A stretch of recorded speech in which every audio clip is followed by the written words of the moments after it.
বিশ্বাস করে আল্লাহ মানুষকে সৃষ্টি করে নাই, মানুষ বানর থেকে হয়েছে, কি হবে?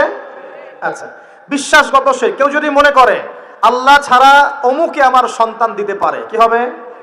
কেউ যদি বিশ্বাস করে যে আল্লাহকে পাওয়ার জন্য আমাকে মাধ্যম ওসিলা পূজা করতে হবে, তাহলে কি হবে? কেউ যদি চন্দ্র, সূর্য, গ্রহ, নক্ষত্র, গাছপালা, মূর্তি এসবে পূজা করে, কি হবে? এগুলো বিশ্বাসগত শিরক। কেমন শিরক ভাই?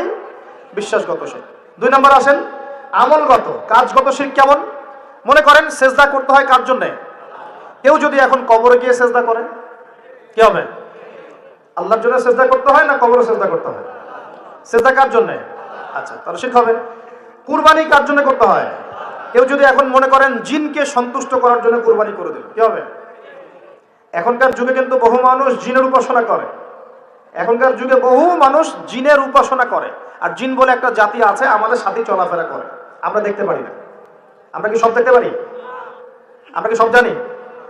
আমরা তো আমাদের আত্মাকেই দেখতে পারি না। এত ঘুমাই গেছেন, আত্মা চলে গেছে, দেখতে পারছেন?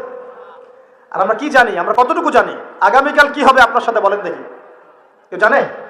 আমাদের জ্ঞান কত ক্ষুদ্র, বুঝতে পারলাম। আগামীকাল কি হবে তাই জানি না, আমার আত্মাকেও চোখে দেখি না। আর আমি যদি দাবি করি এখন আমি সব জানতাম, তাহলে কি হবে? অতএব জিন জাতি আমাদের মধ্যেই আছে কি নাই?